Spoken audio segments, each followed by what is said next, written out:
Le 26 septembre prochain, les citoyens de 9 communes sarinoises se prononceront sur le projet de fusion du Grand Fribourg. Un projet qui suscite des inquiétudes, des interrogations, et parmi lesquelles la représentation politique, l'équilibre politique de cette future entité. Est-ce que les petits seront mangés par les grands? Combien d'élus pour quelle commune? Toutes ces questions, nous allons les aborder d'abord avec Christophe Maillard. Vous êtes membre de l'Assemblée constitutive et du comité de pilotage. Vous êtes également syndic de Marly. Monsieur Maillard, bonjour. Bonjour. Alors, Monsieur Maillard, quelle est la recette magique que vous avez concoctée pour assurer cet équilibre politique de la future entité? Difficile de parler de recette magique qui a été concoctée. En fait, je crois que ce qu'on peut dire, c'est que les 36 délégués de l'Assemblée constitutive ont fait en sorte de trouver une sorte de compromis un peu à la Suisse. C'est-à-dire qu'ils ont débattu, ils ont eu énormément de séances. Ce n'était pas une confrontation, je dirais que c'était plutôt une collaboration qui a été faite en vue d'arriver à ce qu'ils ont considéré comme équitable, en fait, en fonction de ce qu'ils ont envie de construire. Donc voilà, ils sont arrivés à une solution, en fait, qui aboutit en fait, à un processus de recherche d'équité. Après, maintenant, c'est le débat en fait, qui se lance, qui va montrer si c'est une potion magique. Alors peut-être vous pouvez nous dire justement comment va se passer la répartition entre les communes existantes, comment est-ce qu'elles seront représentées au sein du futur organe? Bon, alors tout d'abord, si je commence par le Conseil général, donc le législatif, l'idée force en fait, c'est de ne pas donner de majorité à une commune, quelle qu'elle soit. Ça, c'est la première idée. La deuxième idée, en fait, c'est que chaque commune au Conseil général ait une représentation d'une personne par tranche de 1000 habitants. Voilà, ça c'est l'idée pour le Conseil général. Pour le Conseil communal, c'est un peu plus compliqué. Enfin, pour le Conseil général, on parle de 80 membres aussi.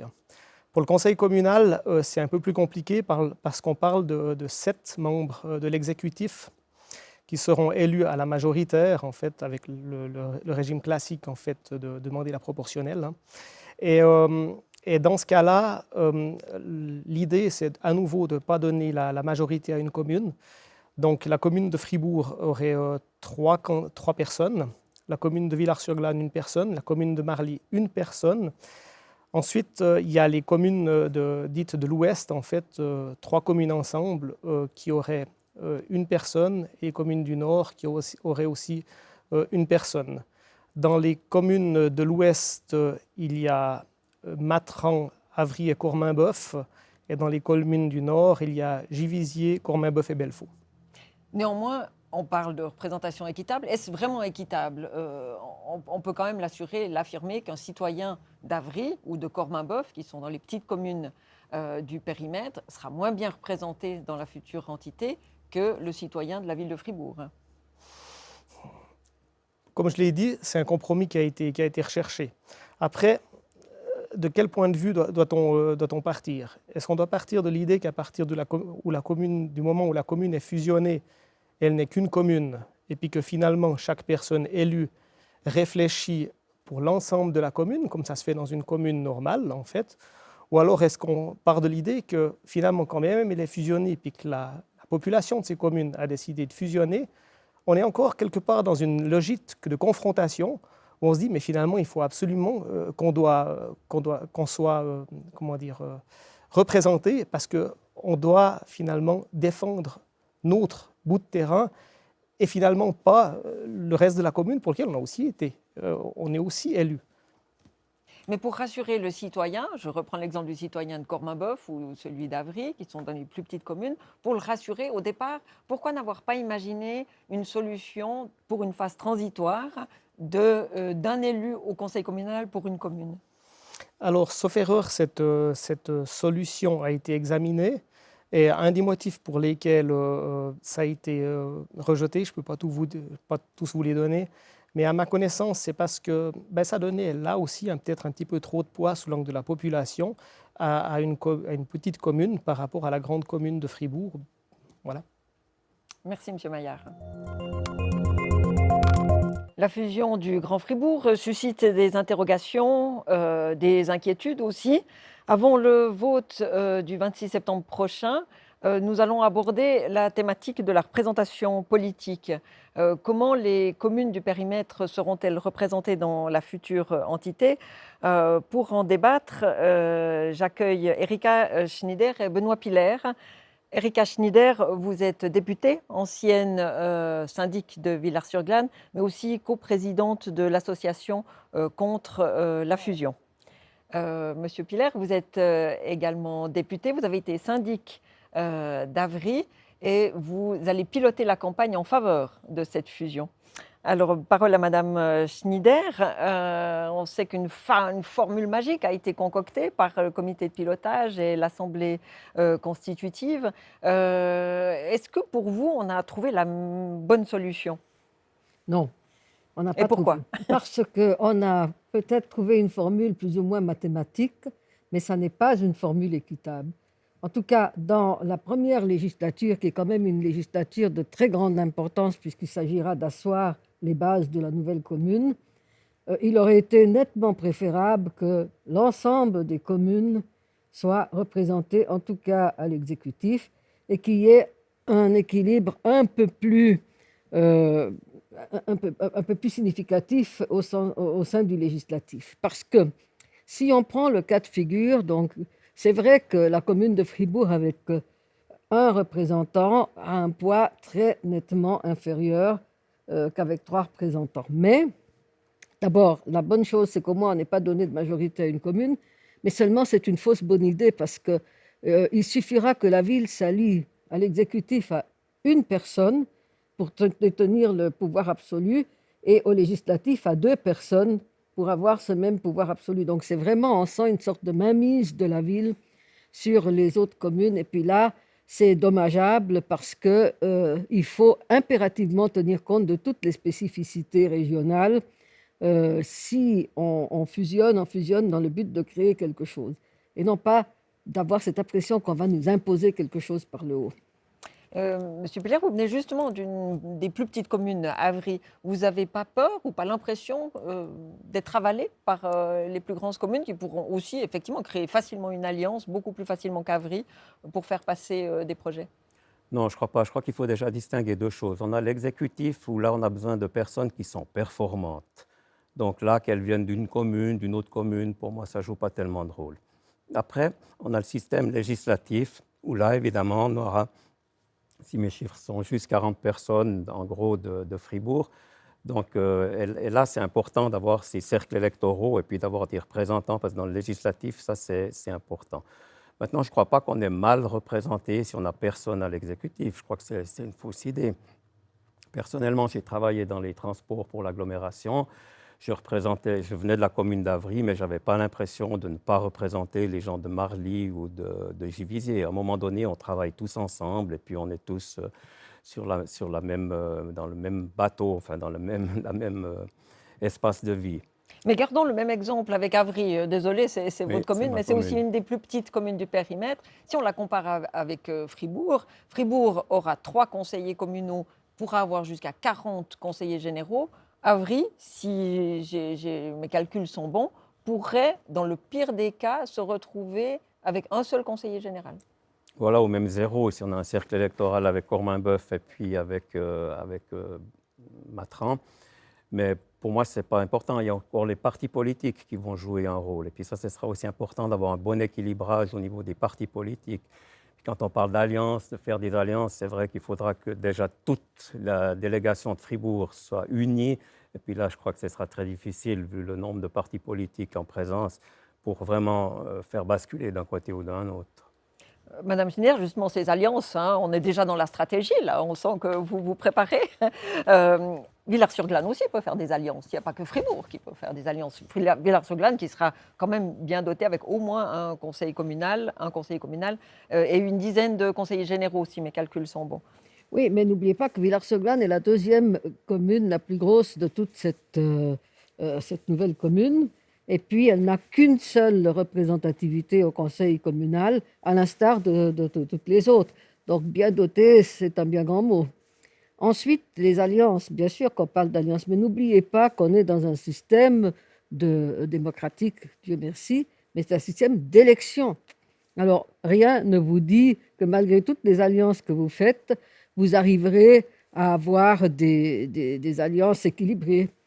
D'une part, d'autre part, même dans l'exécutif, si l'idéal, c'est d'avoir évidemment des personnes très motivées, des personnes qui ont la compétence du travail colossal qui les attend, rien ne dit que ce sera effectivement le cas après l'élection, parce que, croyez-moi, ça va susciter beaucoup de vocations.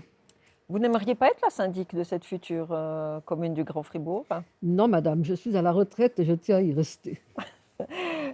Monsieur Piller, pour en venir à Avry, quelle garantie vous avez que vous n'allez pas vous faire imposer à Avry ou sur le territoire d'Avry certains projets que les citoyens n'auraient jamais voulu? Je ne veux pas parler des éoliennes, on ne va pas entrer dans ce thème, mais on peut penser à une piscine olympique dans le grand chantier encore ouvert là où on sait.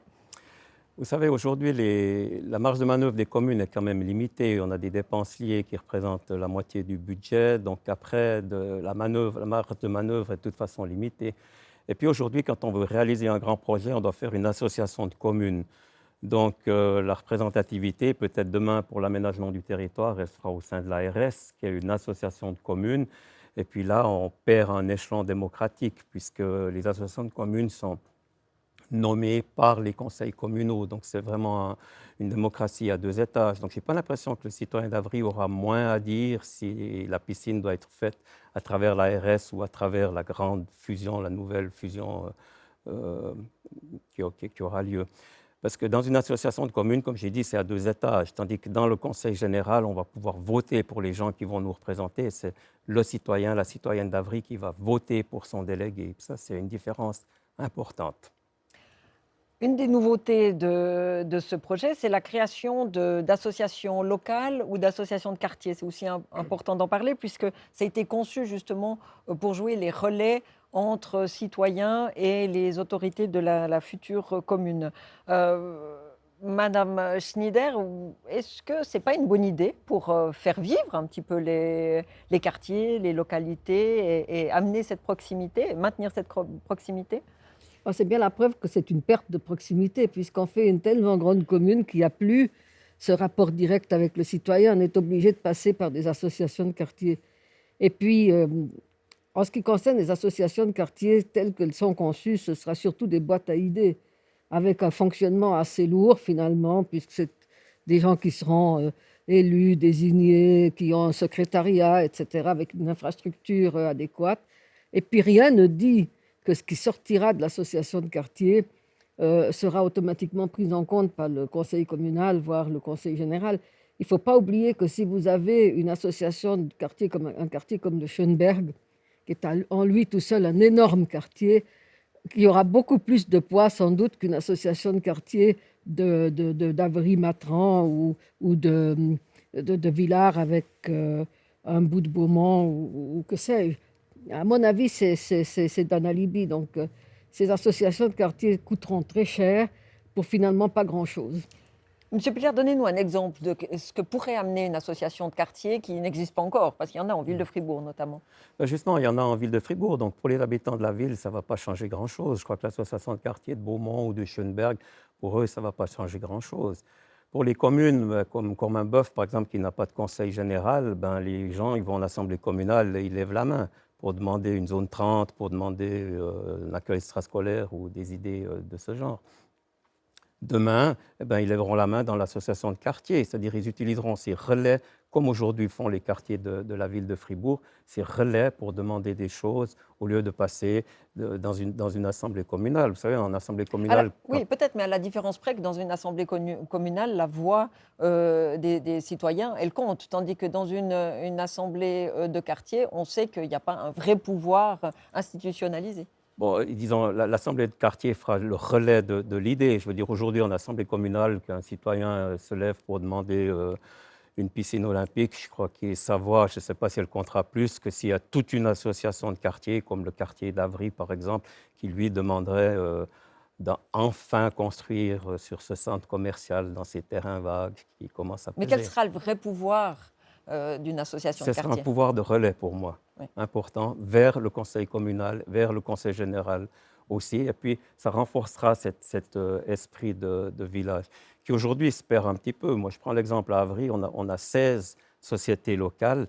Il y a 14 présidents qui habitent hors de la commune. Donc, on a déjà plus on doit travailler hors du carcan de la commune. C'est plus possible aujourd'hui juste d'être un petit village, une petite commune ou fermé sur soi-même. Si on veut faire quelque chose de grand, il faut sortir, il faut convaincre les autres. Puis je crois que là, le poids d'une association de quartier il aura plus de force que la voix d'un citoyen qui se lève en assemblée communale. J'aimerais aussi évoquer la répartition politique, l'équilibre politique qu'il pourrait y avoir au sein de cette future entité. Comment est-ce que vous voyez la représentation des forces politiques et des partis politiques au sein de ce Grand Fribourg? Est-ce Alors, qu'on aura un Grand Fribourg à gauche, à droite, au centre? Non, les partis politiques ensuite vont jouer leur jeu. Il y aura dans la phase transitoire des élections où les cercles voteront pour leur propre candidat. Et puis ce sera aux partis politiques de présenter leurs candidats et de faire comme aujourd'hui ils le font pour la commune, ils le feront dans la première phase pour les cercles électoraux.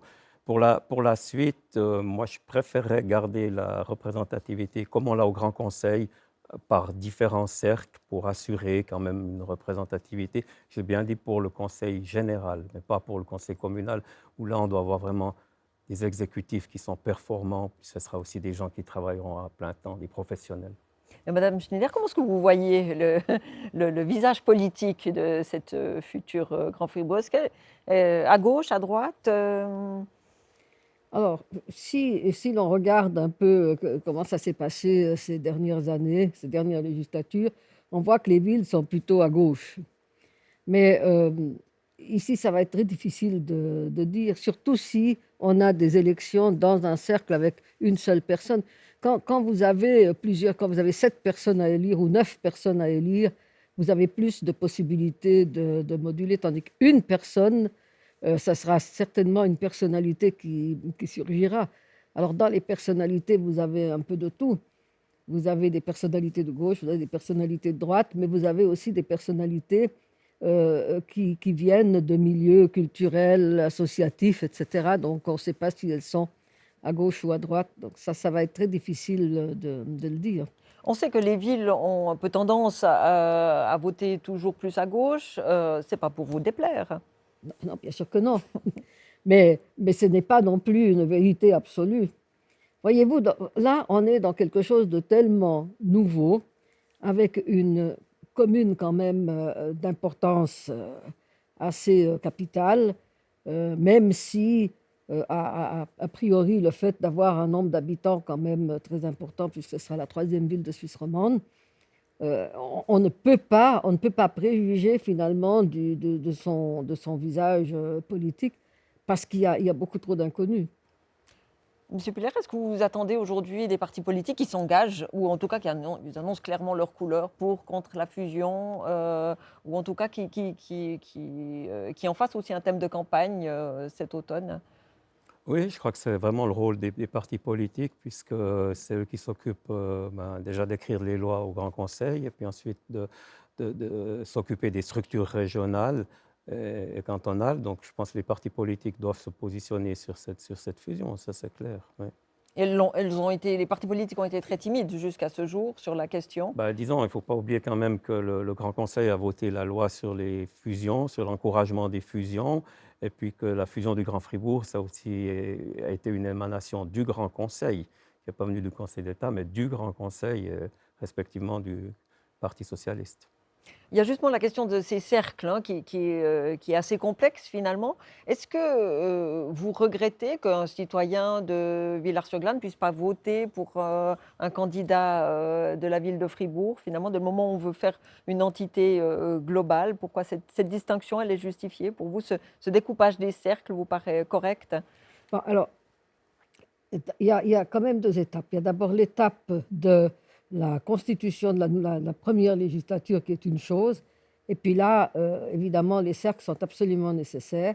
Et puis après, toute la question est de savoir, est-ce qu'il faut vraiment maintenir ces cercles, comme disait M. Piller?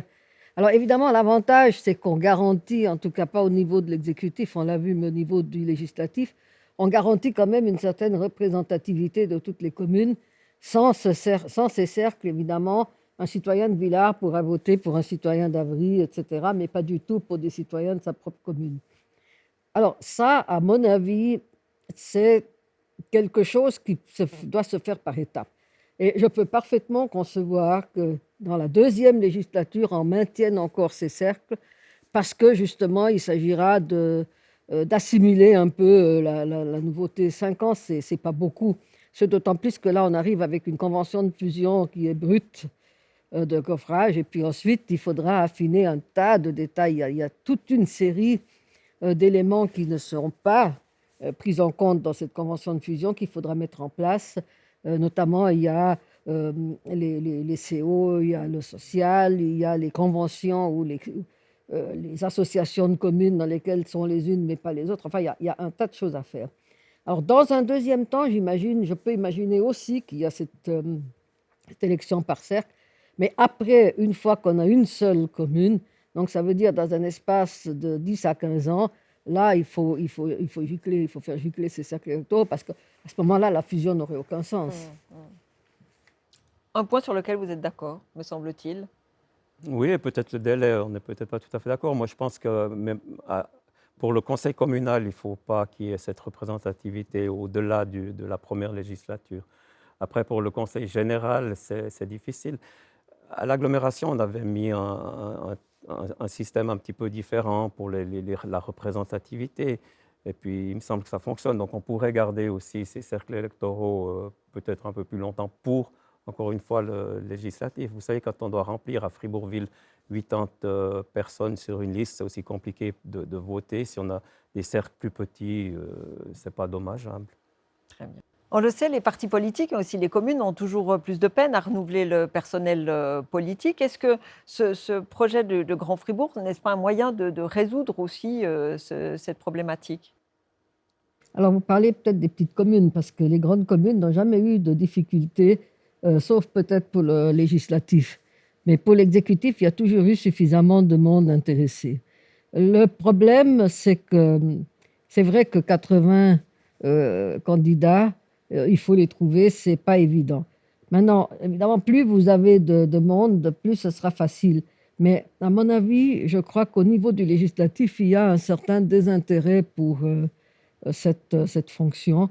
Et que ce soit dans les grandes ou dans les petites communes, ça, je l'ai vu en 25 ans de conseil communal, j'ai pu voir un peu la lente diminution des vocations. Par contre, pour le conseil communal, là, je pense que, surtout d'une grosse commune, ça risque d'attirer du monde. Le danger, c'est que c'est une élection qui va professionnaliser le conseil. Et là, on risque d'avoir la problématique des personnes qui, ne sachant pas quel sera leur sort après la législature, réfléchiront à 2 fois plutôt que de s'engager et puis après se retrouver sans travail. Monsieur Piller, effectivement, cette future commune aura un syndic, mais ce syndic, finalement, ça serait un peu le 8e conseiller d'État, non? Non, je ne crois pas. Bon, Fribourg va jouer un rôle de capitale du canton, ça c'est sûr. Et comme commune d'importance, elle pourra parler d'une seule voix dans toute la Suisse, ça, on le voit.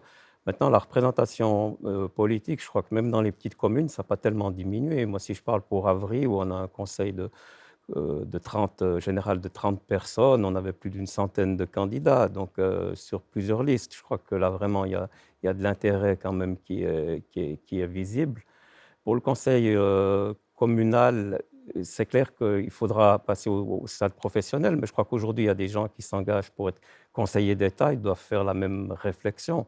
Je crois qu'à un moment donné, il faut savoir se mettre en avant et puis savoir choisir. Ce qui est dangereux, c'est peut-être des communes, peut-être comme Villars-sur-Glâne, qui est aujourd'hui, avec le nombre d'habitants, la tâche de syndic est très très lourde, mais elle n'est quand même pas professionnelle, donc on est un petit peu dans une zone grise. Pardon? Ou Semi-professionnel. semi-professionnelle, c'est encore plus difficile pour quelqu'un peut-être qui doit quand même travailler à mi-temps dans une profession et puis l'autre politique. Donc je pense que d'avoir des personnes qui s'occupent professionnellement pour l'exécutif d'une commune, c'est une bonne solution. Très bien, merci.